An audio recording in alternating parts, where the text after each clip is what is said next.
Hello guys, welcome to milky time YouTube channel. இப்போ நம்ம பார்க்க போகிறது 2 மினிட்ஸ் பணியாரம் ரெசிபி தான். இது எப்போது செய்கிற இட்லி மாவு இருந்தால் எடுத்து வச்சுட்டு இதில் 2 பெரிய வெங்காயம் 2 தக்காளி எடுத்துக்கோங்க ஃப்ரெண்ட்ஸ். இது ரெண்டுமே சின்ன சின்னதாக சாப் பண்ணி போட்டுக்கோங்க. நான் இதில் என்ன பண்ணியிருக்கேன்னா, வெங்காயம் எப்பவும் போல் தாளிப்பு போட்டு பெரிய வெங்காயம் 2 கட் பண்ணி தாளிச்சிருக்கேன்.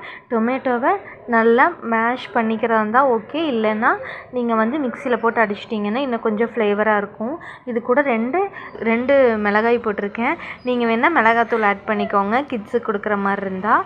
ஆட் பண்ணிவிட்டு கொஞ்சமாக கேரட்டு சரவி போட்டிருக்கேன், அதுவும் போட்டு நல்லா மிக்ஸ் பண்ணிக்கோங்க. கிட்ஸுக்கு ரொம்ப ஃபேவரட்டான ஒரு டிஷ்ஷாக இருக்கும். அதுக்கப்புறம் உப்பு வேணுங்கிற அளவு உப்பு போடுங்க. போட்டு நல்லா மிக்ஸ் பண்ணிட்டு நான்ஸ்டிக் பேன் எடுத்துகிட்டு கொஞ்சமாக நெய் போட்டுக்கோங்க. போட்டுட்டு நம்ம ரெடி பண்ணி வச்சுருக்க மாவு இதில் ஊற்றி ஒரு 3 மினிட்ஸ் கழித்து 2 பக்கமும் நீங்கள் நல்லாவே கோல்டன் ப்ரௌன் ஆகிற வரைக்கும் நல்லா வேக வச்சதுக்கப்புறம் எடுத்துட்டிங்கன்னா உங்களுக்கு டேஸ்டான ஈஸியாக ரெடி ஆகிருக்க பணியாரம் ரெடி ஆயிரும். Thank you guys.